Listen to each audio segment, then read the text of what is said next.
Yo'limiz davom etyapmiz. Hozirgi paytda Jizzax Pervonga yaqin joyda choyxonalar oldik. Akamizning mashinamiz, klientimizning mashinasini yoqib berdik, aktivatsiya qilib 67 gradus, tablosida ham 68, bu yerda ham 68 bo'ldi mana. Birga bir ishlayapti hamma funksiyasi.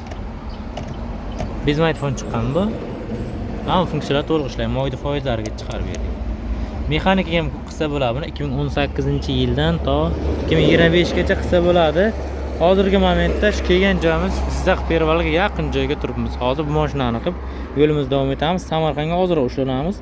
Keyin u yog'i ketdi Dalshid, Qashqadaryo, Dehqonobod shu yerda sal ushlanamiz. Chunki mashina sal ko'proq edi, shu uchun 71 gradus. Bu yoqda ham 72 bo'ldi, bu yerda ham 72 bo'ldi. Birga bir kompyuter necha bersa o'shani beradi. Narxi 200 ming so'm. Tanishlar tarqatib qo'yamiz. Agar shunaqa xizmatlar kerak bo'lgan bo'lsa, bemalol yo'lga chiqib tursalaringiz qilib beramiz. E'tibor uchun hammaga rahmat. Bizni kuzatishda davom etingizlar.